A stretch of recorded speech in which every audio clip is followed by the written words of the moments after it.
A gente aqui, ela que é economista da Lifetime Asset, sempre nos ajudando a entender alguns assuntos que muitas vezes podem ficar um pouco nebulosos num primeiro momento, mas aí vem a Marcela e explica pra gente. Um deles a gente viu aí um avanço importante da extrema-direita, noticiamos aqui no Nova Manhã. E o que isso tem a ver com a nossa economia, Marcela? Bom dia e curti que você tá na paleta de cores, hein? Bom dia, Michele. Tô aqui combinando com você, combinando com o relógio do Nonato. Tô aqui de olho. Dia. Boa. Aí, ó, tamo junto. Eu gosto muito de dizer, né, que a economia é como se fosse aquela fileirinha de dominós que a gente vê. Às vezes você derruba um, que derruba o seguinte, enfim, e acaba sempre chegando no dominózinho aqui do Brasil. Tudo tem impacto, as coisas são sempre interrelacionadas. Só lembrando o que aconteceu na semana passada, houve a eleição para o Parlamento Europeu.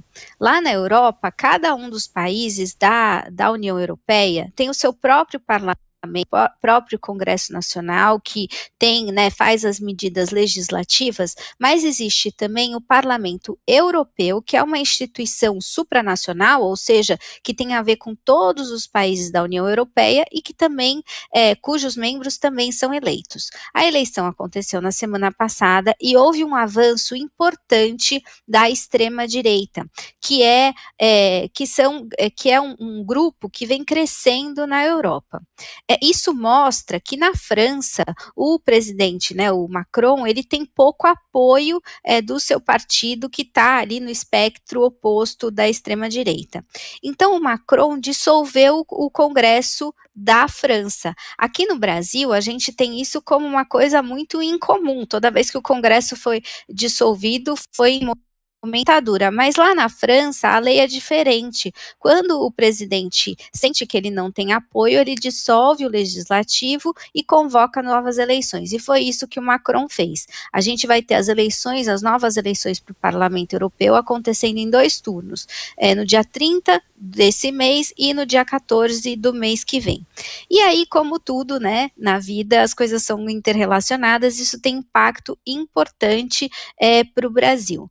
Quando a gente vê a dissolução do Congresso Europeu e junta isso com as eleições ali no Reino Unido, que vão acontecer no dia 4 do mês que vem, a gente tem um pouco de incerteza em relação aos novos governantes ali, tanto na Europa quanto no Reino Unido. Toda vez que a gente tem algum tipo de incerteza, isso acaba sendo precificado de alguma forma. E dessa vez foi no dólar. A gente viu um monte de efeitos ali na semana passada, nas 2 últimas semanas, que levaram o dólar para patamares muito altos, né? O dólar passou de 5,30, ontem se aproximou de 5,40, e toda vez que tem incerteza em algum lugar, os investidores fogem.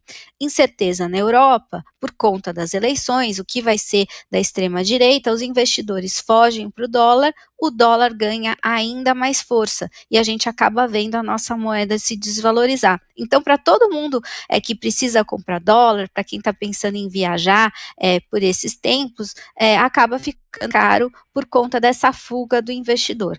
Outra questão muito importante para o Brasil é que quando a gente vê um avanço da extrema-direita, geralmente existe um avanço de políticas protecionistas, políticas que olham para dentro de cada um dos países. Se a Europa começar a colocar em vigor políticas mais protecionistas, por exemplo, colocar tarifa em relação a produtos importados, o Brasil também pode sofrer. A balança comercial entre Brasil e Europa é muito importante para a gente, ou seja, a gente exporta muita coisa para lá.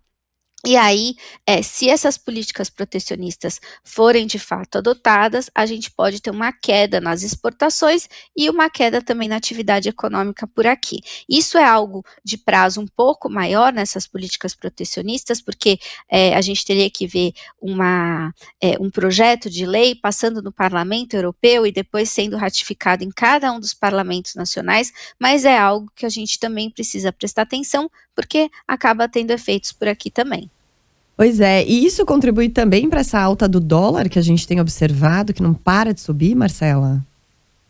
Contribui sim. Isso foi um dos elementos que a gente viu puxar o dólar nas 2 últimas semanas, né? Qualquer tipo de incerteza em um país faz com que o investidor fuja para o dólar. Então, incerteza na Europa, o investidor foge para o dólar. Incerteza por aqui também faz com que o investidor fuja para o dólar.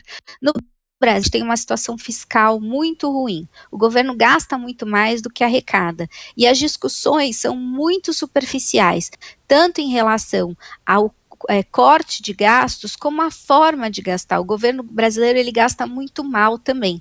E aí o investidor olha para o Brasil e algumas declarações que a gente viu na semana passada, de membros do governo federal, dizendo que o governo vai continuar gastando. Existe pouco espaço para o governo cortar gastos. E aí quando o investidor olha para um país que provavelmente vai continuar gastando mais do que arrecada, assim como na nossa casa, se a gente gasta muito mais do que a gente recebe, a nossa situação provavelmente vai ficar ruim muito rápido. Isso acontece nos países também. E aí os investidores fogem do Brasil e vão para os Estados Unidos. A isso se somam também as eleições no México, que acabam fazendo com que os investidores de economias avançadas entendam que os países emergentes podem ter incertezas eleitorais. A gente vê também os juros nos Estados Unidos continuarem muito alto, que faz com interessante investir por lá, e aí tudo isso junto, né, nunca é um fator só, né, geralmente é uma confluência de fatores, fizeram com que o dólar tivesse subido bastante, se aproximado inclusive de 5,40 no pregão de ontem. Tá certo. Marcela Kawauchi, economia que importa, ela é economista da Lifetime Asset, colunista aqui da Nova Brasil. Muito obrigado, Marcela, pela explicação aqui pra gente, um bom dia para você. Bom dia. Valeu. Agora 6h55. Ou 5 para as 7. Ah, também. Nova Brasil no